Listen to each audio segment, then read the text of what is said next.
I was recently going through a Vanguard 401k report of 5 million investors when one thing really stuck out at me. The use of target date funds has skyrocketed over the past 10 years. Now, I've pumped a 3-fund portfolio and talked trash about target date funds on this channel for many years. But it got me thinking, why even waste your time with a 3-fund portfolio when you can make your life a whole lot simpler by just investing into one target date fund? So is it time to completely abandon a 3-fund portfolio in favor of a target date fund?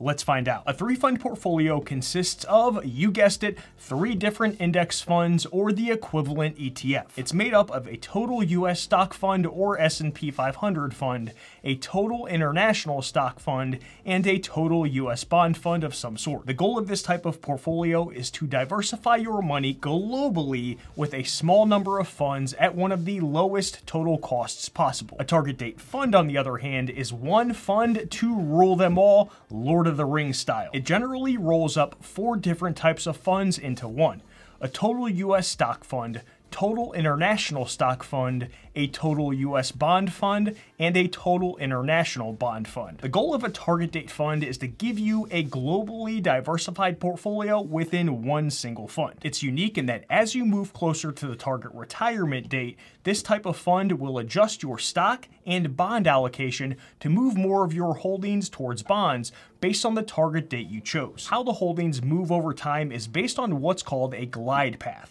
As you can see, this is how it works for Vanguard target date funds. In your younger years, more is allocated towards stocks, then slowly decreases over time as you move into and beyond the target retirement date. When it comes to executing the initial process of investing in a target date fund or 3-fund portfolio, the target date fund is the clear winner. With the target date fund, you only have to worry about buying one thing. This is perfect for people who don't, in the slightest, care about investing but know how important it is. With a 3-fund portfolio, on the other hand, you have to go out of your way to pick the 3 funds and set the allocation. In my opinion, you should have a basic understanding of asset allocation if you're going to invest in a 3-fund portfolio so that you can feel comfortable with what percentage you're going to invest into each fund. But this can be easily understood by reading this book or watching my video on the topic. Is the 3-fund portfolio easy to start? Absolutely. But at the end of the day, it's a little more work compared to a target date fund. When it comes to managing and maintaining each portfolio, the target date fund should be the clear winner. But technically, I can make a case for the 3-fund portfolio being just as easy to maintain if you do one specific thing. The TDF will of course manage itself as time goes on since everything is bundled together. With a 3-fund portfolio, as you add money, you'll have to choose how those dollars are spread across the 3 funds based on the target allocation that you've chosen ahead of time. If your 3-fund portfolio is made up of traditional index funds through Vanguard, Fidelity, or Schwab, then you'll have to manually do the math on your own so you know how much to buy of each fund, which is a little more work. The other option with these 3 platforms is to have your money spread across the 3 funds automatically. But the main issue when you set it up to be done automatically through these platforms is that you can only choose the dollar amount that you want invested into each fund ahead of time. The reason this could be an issue is that the market price of these funds is constantly moving. So when you buy the funds, you might be over or under allocating your money compared to your target allocation based on where the market is at on that day. Now, this can easily be avoided when you do your once per year rebalance. But ideally, when you invest, you'd like your money to automatically be spread out based on which funds have too much or too little in them based on your target allocation throughout the year. The best solution that I've found to this is if you create an ETF-based 3-fund portfolio through the investing platform M1 Finance. They do something called dynamic rebalancing. When you invest each month, they'll automatically spread your money across all of your investments based on the predetermined allocation that you've chosen. Here's a little real-life example of what I mean by dynamic rebalancing. The target allocation I've chosen is 94% total US stock ETF and 6% total international stock ETF. As you can see, the market has moved since the last time I invested within this account. So the allocation is out of whack because 94.9% is in the US stock stock ETF, and 5% is in the international stock ETF. M1 Finance knows this, so if I had the account set up to auto-invest, say $1,000, then as you can see, it's going to invest more than 50% of that $1,000 into the total international stock ETF to get my allocation back to that 6% target. Then invest the rest into my total US stock ETF to keep it at 94%. If you create an ETF-based 3-fund portfolio through a platform like M1 Finance, then I would consider it to be just as easy to manage as a target date fund. A 3-fund portfolio is great for those investors who want more control to tweak how much they have allocated in each fund for many different reasons. Reasons like we're all at different spots in our personal lives when it comes to account balances, how many years until retirement, risk tolerance, tax situations, and whatever else. These might all cause an investor to want to have more control over their portfolio. With a target date fund, you're locked into the allocations they choose for that fund and that glide path. To be fair, if you're someone who wants to be, say, aggressive with the safety of a target date fund, then you can choose to invest in one with the furthest year out. So if the current one is 2070, then invest in that fund until the 2075 fund is released.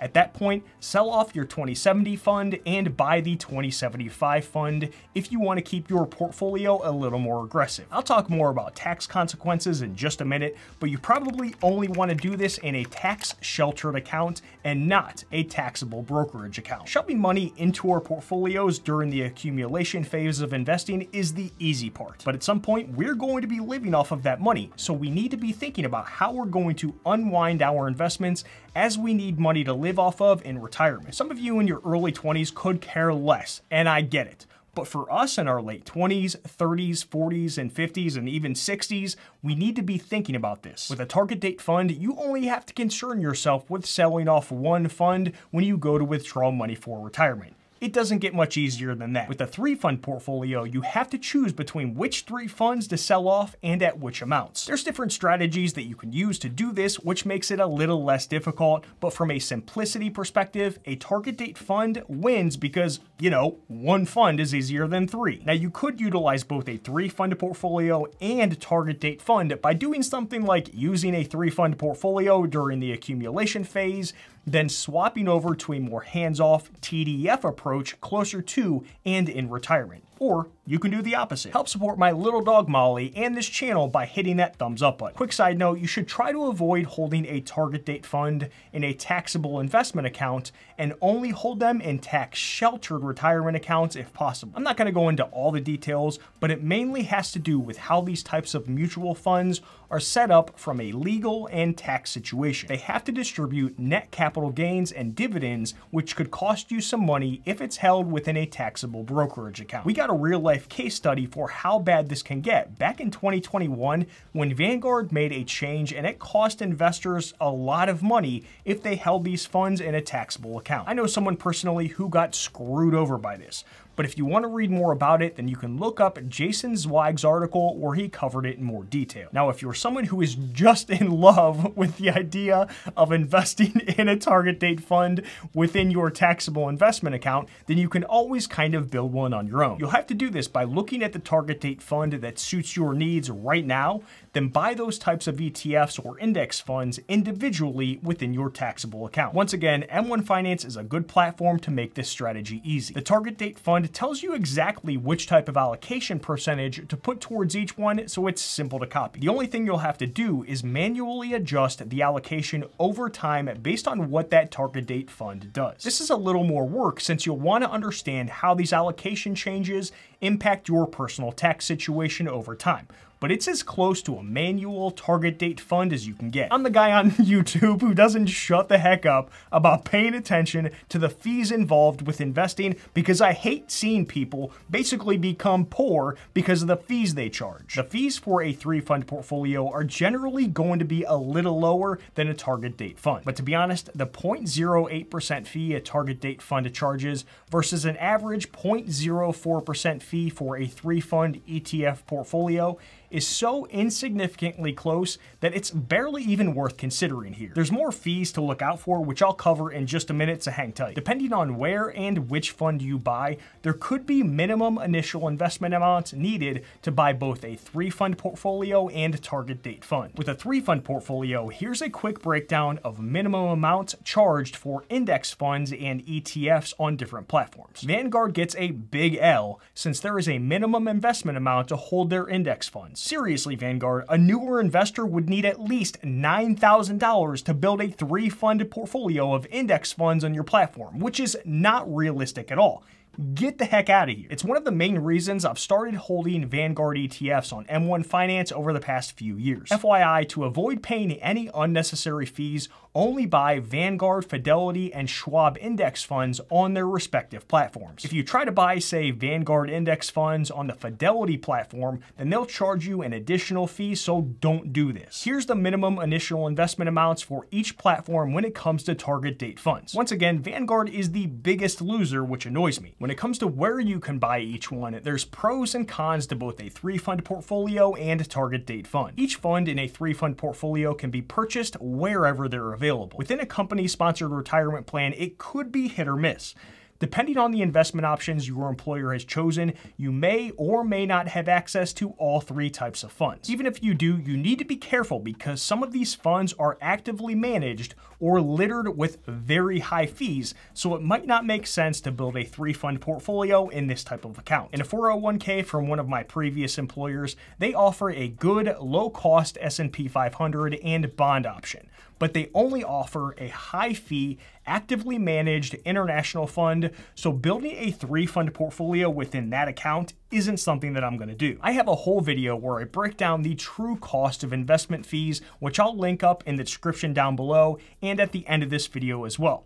That video has already saved viewers hundreds of thousands of dollars, so you should definitely get some value out of it. When it comes to where a target date fund is available, you should definitely have them in an employer-sponsored retirement plan. While most of them are low cost, once again, you do have to watch out for ones that charge very high fees. Also keep in mind that you can always try to make a change if you notice that your employer-sponsored retirement plan is littered with high fee and or actively managed funds. Most of the time, these administrators don't really understand how much high fee funds are costing the employees. I've come around to target date funds because I think they're great for anyone just starting out who doesn't want to make too many mistakes. We all know how important it is to get your money invested as soon as possible. So going this route, at least in the very beginning, is going to give you the ability to get your money in the market, to buy yourself time to do more research on if it makes sense for you to use something like a 2 or 3 fund portfolio later down the line. I was recently working with a 22-year-old girl who is doing this exact strategy.